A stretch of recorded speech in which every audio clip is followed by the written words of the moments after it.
Hey there, Sharon Horne-Ellstrom here, Set Up for Success, how to deal with difficult situations. We talked, and you may have seen the video, about how to deal with difficult people. We all experience difficult people as well as difficult situations. And although we can handle both in similar ways, each one requires a couple of different nuances. How we handle people, how we deal with people, it's more important that we consider the emotions and the feelings and the aspects and the respect and the dignity of the other human being than when we're dealing with difficult, challenging situations. Now, all of us have become experts in handling difficult, challenging situations over the last 6 or so months. The COVID pandemic, the COVID-19 pandemic, is, any way you look at it, a difficult situation. Even if it's impacting your business in positive ways, the change and the challenges that have come with that are real. They're difficult. Even growing fast, even positive things that happen in our life are sometimes difficult. Think about when you got married, or if you're married, when you had children, if you're a parent, when you went to school or got a new job. All of these situations, even though they're positive changes in our life, in most of our opinions, they also bring with them our desire and our need to have some control, to figure out how we're going to navigate the waters of the new or challenging or difficult or different situation. I think one of the things that we can do to handle any situation is maybe replace the word difficult with different, or the word challenge with change. If I think of a challenge or something that I'm having to handle or figure out or unravel for myself and how I'm going to experience it, if I think of that as a challenge or an obstacle or a roadblock or a failure or a setback or somebody getting in my way to achieve what I want, all of those things sort of have a negative, heavy connotation to them and make me feel sort of bad. But if I think of it as an exciting change, something that I want, something I desire, I can get behind it with positive feelings and positive energy that help me look for more positive solutions than if I'm all stressed out and worried about something. I think that we've seen that, we've all experienced that during the last 6 months, during the COVID pandemic. Some of us and some people have approached it with a really positive, oh my gosh, I get time to myself and I can do all these things I've always wanted to do. I've never seen people's yards and home environments look better than they have this particular year, because people have had time to actually devote to things that they've wanted to do maybe for decades. I'm doing projects and things that I've wanted to do for decades, but I just couldn't fit them into my busy schedule before. Now, COVID has caused an opportunity for all of us to slow down and say, what are my priorities? What do I really want to do? How can I show up the way I want to show up in the world? And those are all positive things in a really, what other people would consider negative situation. You know, if you've lost your job, you've had to pivot, if you've got your business shut down, those are all challenges and difficult situations that we need to deal with. But just because they're difficult, just because they're different, doesn't mean they have to be bad or hard or painful for us to find solutions for. So how do we do that? How do we go about doing that? I, of course, have the SOAP framework that I use whenever I'm facing any change or any challenge. But discussion today will be a little bit of an expansion, something different than that. First thing we need to do whenever we're faced with anything, any challenge, any change, anything that is different, or even anything that we're considering. A change or a challenge might be, I want to change careers, I want to change jobs, I want to start my own business, I want to go to a new industry, I want to get in a relationship, I want to have a family, I want to, whatever it is that you want to do, that would be considered a situation. It doesn't have to be difficult, but it's a situation or a change or something that you want to consider. So the first thing we do whenever we're faced with a challenge or something that we want to change, we ask ourselves, what's going on? What's my current situation? What's happened? What is happening? And we want to describe that as objectively as possible. You know, that means objectively means we're looking for numbers, we're looking for ways to measure things, we're looking for taking the emotion and the subjectivity and the feelings and the reactions, the automatic reactions out of the situation as we're describing the current situation. So this would be a good one to practice on for COVID-19, because even in my family, there are all these emotions flying around with different members of my family and extended family with respect to COVID-19 and safety. And it all is dependent on what your environment is. Our environment and how certain things affect us totally plays a huge role. And whenever anything outside of us is impacting how we feel, how well we think, and how we respond to things, we get in a little bit of trouble, because our emotions will always rule us, and we won't necessarily let our brain find out the real truth and the real facts and the real story about how things will impact us. So that's why the first step is to try to separate out some of the emotions, try to dig through all the fake news and the propaganda and the politics and whatever else might be happening with the situation. Because guess what? Even on the local family level, you can get involved in politics. I mean, politics of how your family works. There is such a thing. And it's got nothing to do with political parties. It's got everything to do with the power structure within your family units. Why am I laughing about that? Because we have one of those things going on in my family right now, and I just shake my head, because guess what? There's no hierarchy in our family. Just some people think that there is. So take out the emotions. What's happening? What's going on? What is getting your attention? If something's happened that's causing you to pay attention to it, then that's important for you. So what's happening? Then the next thing you need to do, so assess the current situation, right? What's going on? What story am I telling myself? Why is this important? Why am I even noticing or looking at this? And then the second thing we want to do is ask ourselves, what do we want? What is my desired outcome? So I'm in a difficult situation. I should probably walk through a big example with this. But boy, some of them could get messy. Let's try to do COVID. So COVID, what is your current situation? What's going on with you? What is your, and do it with all areas and aspects of your life. What's your physical situation due to COVID? What is your mental and emotional situation due to COVID? Right now, like today, right now, what's your situation? What is your financial? What is your spiritual? What is your relationship situation? And what is the area of contribution, which is a higher level area in our lives? And maybe you're so freaked out about what's going on with COVID that you can't even think about, you know, the bigger picture, spiritual, how am I here? What can I do to change the world type of, or how am I here to contribute to the world? For me, the last 6 months, I was here in a way with COVID to contribute to the world by hanging out with my amazing 4 and now 5-year-old little granddaughter who started kindergarten yesterday. That was part of my bigger contribution and purpose, and why I'm here in the world is to make sure that she got through this whole COVID experience as normally and unscathed as absolutely possible. Because it doesn't have to be painful or hard or difficult. We actually had more fun in the last 6 months than probably most people have in a decade, with the different projects and things that we were able to do. So what's happening with COVID?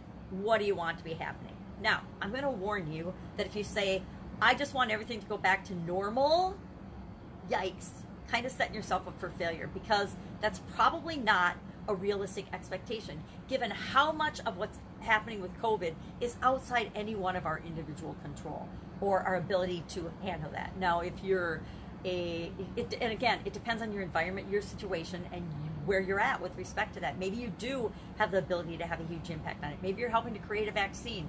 Maybe you're, you know, whatever your situation is. So what is happening?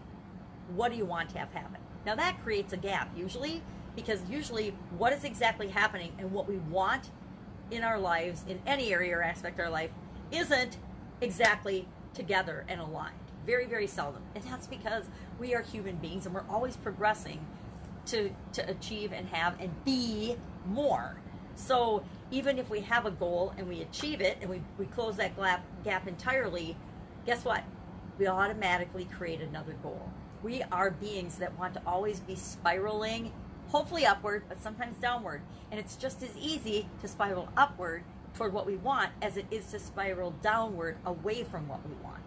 So step 3, we want to try, and this is a big try, because it's impossible to separate our mental and emotional and our feelings and personality out of anything that we're experiencing. But we want to try to behave differently, because we all behave differently under pressure, right? I don't know about you, but when I'm under pressure or stress, I behave very differently than when everything feels like it's just flowing and going smoothly.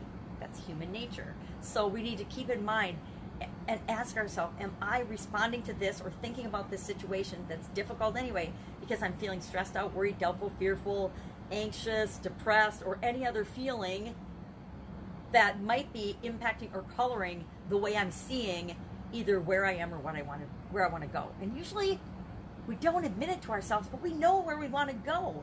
We also know and can very clearly describe the current situation and the current effect it's having on us if we're open to it. When I get stressed out and freaked out, there's a little point in the middle of my back right shoulder blade that just starts to hurt and pulse. It gets super tight and frozen up. And that is a clear sign to me that I've let something bother me that I didn't even, maybe on a conscious level, realize was bothering me. Maybe I'm hanging out with somebody that just makes me want to cringe or my neck raise up, right? And guess what? There's all kinds of people like that around us and in our lives. So we want to try. And again, I'm saying try because I don't think it is humanly possible to totally divorce and separate ourselves from our feelings and our emotions and our thoughts and our beliefs. They're just an ingrained part of us. But we can be aware of them, and we can be aware of how they're impacting what we're seeing, what we're looking, what we're even willing to see or look at in this situation, and what we're willing to do. So the next thing we want to do after we've done that and have done at least a little conscious looking at us and ourselves and the personalities that are involved in the situation, and we want to separate the personalities and their emotions and feelings from what's really going on. Because the more we can do that about a situation, the better solutions that we'll allow ourselves to brainstorm and come up with in the next step. Step 4 is we always want to look for ways to get from where we are to where we want to go. From what's happening, the current situation right now, assuming we don't want to stay there, to where we want to go. There's a gap, and we want to find and brainstorm ways to fill that gap. And I say look for positive ways, because guess what? The negative ways to fill that gap are going to come flying at you a million miles an hour, and they're the ones that will pop up first. So you want to go beyond those. Go ahead and write those down if that makes you feel better, and it probably will make you feel better. But keep pushing till you get to what are some of the positive ways and positive possibilities that I could use to address that gap and to help get me from where I am to where I want to go. Then you're going to pick one of those. You're just going to pick one, and you're going to act on it as soon as you make a decision. And then you're going to ask yourself, well, let's talk about that a minute first. I say when you're deciding among all these alternatives, because you brainstorm this big list, and don't stop brainstorming until you flipped from negative possibilities to positive possibilities. I was talking with somebody the other day, just yesterday, gosh, it was just yesterday, about a situation that they're in. It's actually a COVID-related situation, and about school and about their child going to school, and they're super freaked out about that the school isn't ready. The school is only 50% ready according to the standards and the guidelines for their state and municipality, and the parents just freaking out about this. And what they're freaking about is things that they can't control. Well, now they do have options though and possibilities, and if they were to brainstorm those options and possibilities, the first things that come out of their mouths are all of the reasons that they're freaking out, right? And I get that. So I'm separating out the personality and the fear and the emotions and the feelings from what really are the facts. Is it true still today that the schools are only 50% ready, or the schools in this district are only 50% ready? And does that 50% ready apply to your children? Does it really apply? Maybe the 50% readiness has nothing to do with your kids, and they're 100% ready with the best that they can do right now, given what they know. We always do what we can with what we've got right now, and we get creative and we figure out how can we do more, how can we be more safe, or is that just maybe that applies to a different school in the school district. Maybe one school hasn't done anything, and that's dragging the statistic down for the whole school district. I don't know, but you need to go ask that question and find out with respect to your exact situation. So ask the question, are my children safe because of this, and this? These are my concerns. Separate out what your concerns really are, and then say, well, what can I do based on this information with what I've got right now? So once we pick something, we want to take action toward it. So one of the alternatives is, if you do that research, you find that information, you ask those questions, you contact somebody that really, really knows what's going on, like maybe your kid's teachers, perhaps, or the principal, whatever's appropriate, and you find out that your concerns are still justified, and you're not confident that your child or children will be safe, then you always have the choice of saying, I'm going to homeschool my children. I'm going to homeschool my child. And then you got to get busy, because you got to figure out, what are the requirements? What am I going to do? How am I going to make sure my child has a great experience? So whenever we pick something, it always opens up a whole nother can of worms that makes your throat tickle in terms of what the next thing is. So people, and I myself, have often worried about, well, I can't start doing this until I know how I'm going to get all the way from where I am now to where I want to be. I need to know every single step. I need to have them in order. I need to have a process and a procedure figured out for each one of them before I can even get started. But the truth is, whenever we want to do anything, go from point A to point B, we're always having to adjust. Have you ever gone on a road trip and you want to go, like maybe you're going to go visit your grandma in a neighboring town, and you map it out and you've got the driving directions and everything, but what you don't know, and what technology still doesn't show us, is all of the detours and the potholes along that road.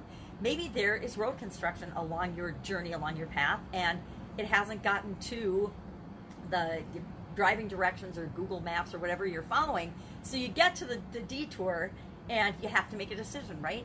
But you're not even going to know that until you take the first step of getting in your car and beginning on the journey to your grandma's house. So we have to actually do something, and then the next step will be revealed. When you get to the detour, guess what? There's going to be signs that tell you how to go around and get back on the road you want to get on to go to your grandma's house. The same is true of anything we want to do. When we take that first step, sometimes things that we hadn't even thought of as possibilities and put on our list and brainstorm because they're outside our experience will show up. The perfect person, the perfect book, the perfect answer, the perfect ad will show up on social media or TV, and you're like, oh my God, that's the solution to what I'm looking for right now. But guess what? That same ad might have been showing in front of your face thousands of times, but you've never noticed it because you didn't need it at the time. Now you need it, and you see it, and you can act on it. Next step, step 6, we're going to look at the results we're getting. So we're going to do something, we're going to take some action, and we're going to see and pay attention to, did we get a result or not? If we didn't get a result or not, it's really difficult to know what to do next. Usually we have to test and tweak and adjust and try something else, or just tweak it a little bit and then notice the results. We kind of go in this loop from act, result, act, result, act, result, until we find, are we moving toward what we want or away from what we want? I say we keep acting as long as we're moving toward what we want. And then if it's something that will continuously move us toward that, we find ways to automate or systematize or make a habit out of that thing that we're doing. And as soon as we get tweaks moving away from what we want, then we test and tweak and bring the process back in alignment to move us toward what we want. Or we know that that's the wrong thing and we need to go back to our brainstorm list and try and pick something else. Or we need to see what came up for us that we were shown by acting, by taking action, that we can now choose and do that thing next. And then again, repeat and notice the results. Now, a couple of things that you can use, and we repeat this until we have resolution, until we get from where we are to where we want to be, till we have this situation, and it's not a difficult, challenging, or different situation, or we're in control of how we respond to that situation in the way that we want. That's how I define the end result. A couple of things we need to remember. There are tools and techniques and strategies for every step along the way.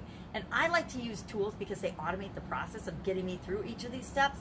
And I like to use tools and frameworks because they make the process go faster and easier than if I'm just trying to think through it in my head or write it down on a piece of paper. Like, this is actually how I planned out today's topic. Was I was going for a walk and I wrote it down on an envelope, and then I wrote it down in an envelope that was way too light, so the pen, so I couldn't see it at all, so I rewrote the steps. But guess what?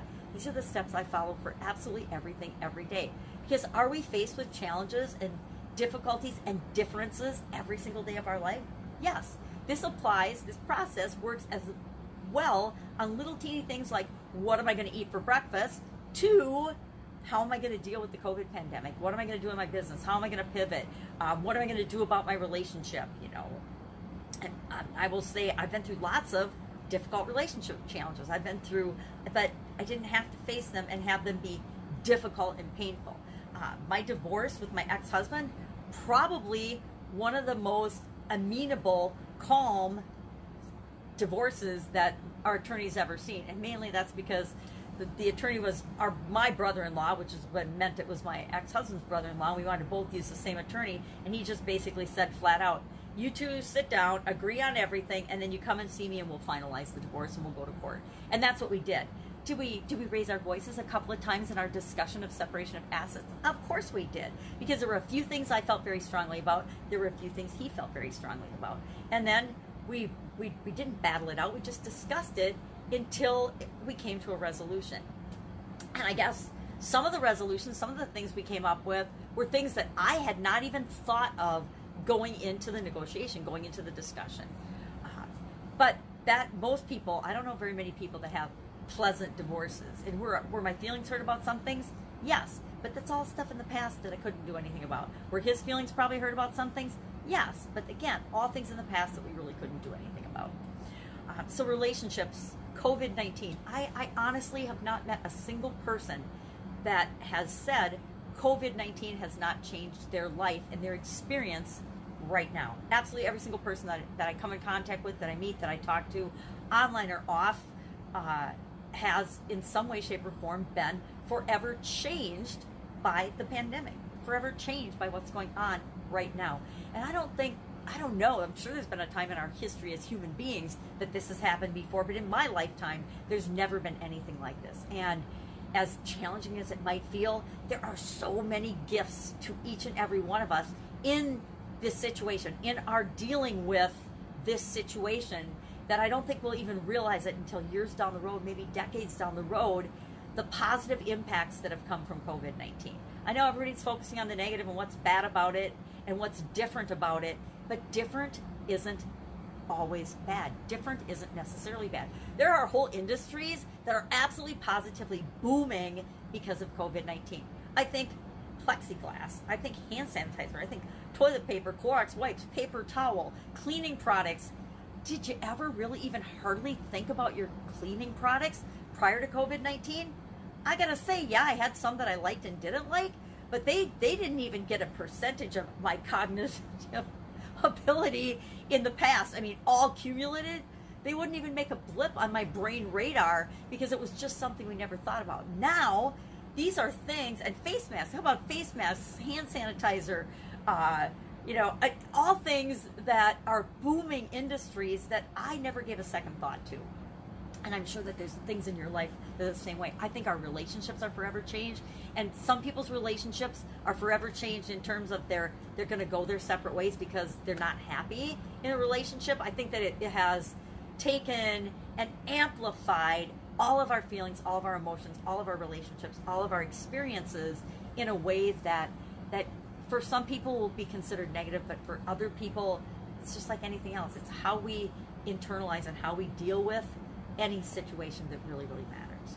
And then I guess my last thought on the whole handling difficult situations thing is you have to have in your mind the understanding that you always have the ability to walk away. If a situation or if a relationship or if a business or a business partner or if something with your children is just devastating you, sometimes you just have to walk away and physically change your environment and separate yourself from the situation. I wouldn't say everyone's been involved in a toxic situation, but we've all been involved in a situation that is bad for us before. We all get ourselves into these weird fixes where something is just not healthy and not good for us. And at some point, we need to know that from a self-preservation standpoint, we need to take care of ourselves. If we don't take care of ourselves first, we can't take care of anyone else. We can't do anything. We can't show up in the world in any way, shape, or form the way we want to if we don't first take care of ourselves. And that means not in a selfish way, because everybody gives selfishness a bad rap. There's a difference between self-love and selfishness. We could talk about that another day.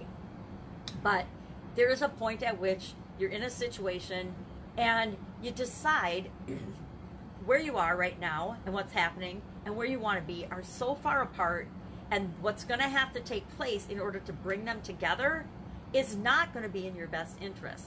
There are relationships. I've had business partnerships and businesses and industries I've been in that they're all good, great businesses. They're all good, great people, but they're really bad businesses, people, relationships for me. And at some point, we need to know the what needs to happen is not worth the time, energy, and effort I would put into it. And it's time for me to make a different choice, to make a different action. And that really speeds up the process. The minute that you know and decide that, you walk away and you separate yourself. And you figure out how to make it happen. And you make sure it happens in a positive way for who it's important to happen to. There are people that I have had to just walk away from. And everybody's like, well, you could do all these things. You could sue, you could do that, you could do this. And I'm like, not interested. Not interested in that. I actually really believe in karma. Oh, knocking my ducks in a row. Sorry, purple duck. And that people know when they've harmed you or done something wrong. And guess what? Situations are all created by people, right? Unless it's the weather or we're talking about, for the most part, situations are created by other people. And that means sometimes we have to walk away from people that aren't good for us, but always situations. And if we're separating the people from the situation, then it's really not personal. I left industries in the past, I left jobs in the past, not because I didn't love the people there, but I knew that what I wanted to achieve for my goals and objectives was never going to be accomplished, or was going to take 30 years, an entire career, to get where I wanted to be in that organization, versus leaving that industry and making that massive jump and massive leap in my career or in my personal life by just making that change. And that can apply to any area or aspect of our life. The fastest, easiest way to change anything is to change us. Because guess what? The only thing we can ever change is us. Everything we need is already inside us. Everything we desire is out there for us to experience, but only we can decide what that is. Only we can make choices and take action toward what those things are. So that's my take on how to handle difficult situations. You know, it'd be really nice to be able to tell you, guess what? If you do this one time, all of your difficult situations are going to disappear, and that you'll never have to deal with conflict or difficult people or difficult situations or big decisions ever again. What a bunch of poppycock. It's not ever going to happen. As long as we're alive, life is going to serve us up situations that we can learn and grow from. And I say embrace the learning, embrace the growth, and continue to become the best version of yourself. And that means you're gonna hook up with and have challenges. You're gonna have difficult situations, but it's entirely up to you whether they're fun and personal development growth situations, or they shut you down and they make you want to just curl up in a little ball and die. Choice is yours. Have an absolutely amazing day. I will be with you tomorrow with another interesting life lesson as we get ready for the next 30-day Get Up and Go challenge.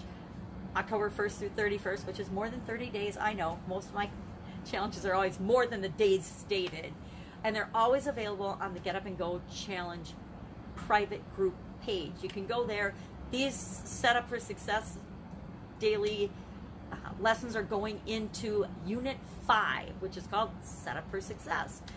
And then Unit 6 will be the October challenge, the October Get Up and Go challenge.